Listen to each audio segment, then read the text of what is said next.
Hello everyone, welcome back to the series on Indian mathematics, Ganita Ratna Kosha. In the past few videos, we've seen a multiplication technique using crisscross method, and we've also seen how we can write products from left to right. We can resolve or solve multiplication left to right. Now we will see how to extend the same technique for writing squares of two-digit numbers. For those of you who are not introduced to squares, a square is the product of a number with itself. For example, if I have 2, 2 square is 2 into 2, which is 4. If I have 5, 5 square is 5 multiplied by 5, which is 25, and so on. And it is represented as a small 2 on top of the number. So that's called the square of a number. Now for single digit numbers, we come across these squares in the multiplication tables. For example, 6 square is 6 into 6, 7 square is 7 into 7, 49, etc.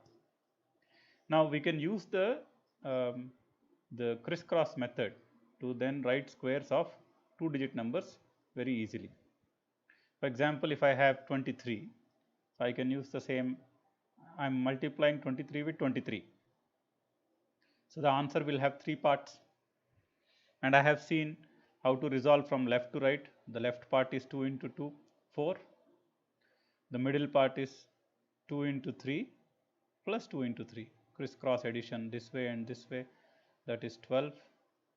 And the rightmost part is 3 into 3, 9. And we know this one will pass to the left.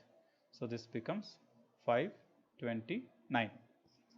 Now this is how I can leverage the same crisscross technique to easily write squares of two-digit numbers. One more example. With a little bit of practice, I know this 52 into 52 will have 3 parts.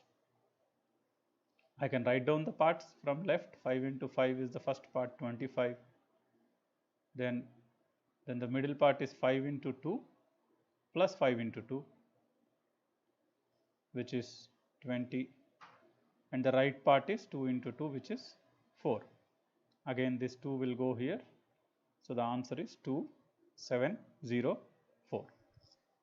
So if you notice, the leftmost part is nothing but the square of the leftmost digit. The middle part is the product of the two numbers multiplied by 2, that is 5 into 2 and 5 into 2, it's getting added. So it is twice 5 into 2, and the right part is the square of the rightmost second digit. So if you can remember that pattern, then writing squares is very easy. So if I have a generic number called AB, then where A and B represent the digits, so then I am multiplying AB and AB. So my parts will become A square, or you can see how it is coming, A into A, which is A square. This is A into B plus A into B, which is twice AAB, 2 into A into B, and the rightmost part is B into B, that is B square. So the 3 parts are A square, 2 into A into B, and B square. So if we can remember this, then writing down the squares is very easy. Then I can look at a number and start writing the squares. So the leftmost part will be, if I am writing 64 square, leftmost part is 6 square. Then I have 2 into 6 into 4, and then I have 4 square. This is 36. 2 into 6 into 4 is 48, and 16. And then one digit passes to the left in each case. So this becomes 4096. So with some practice, I can then start leaving out the steps. I can directly say the left part is 7 square, 7 into 7, 49. Then the middle part is 2 into 7 into 2, which is 28. So I write 28 like this. And the rightmost part is 2 square, which is 4, which is equal to 5184. That is how writing squares of two-digit numbers becomes very easy. I have given a few problems to try in the workbook. Please do try them out.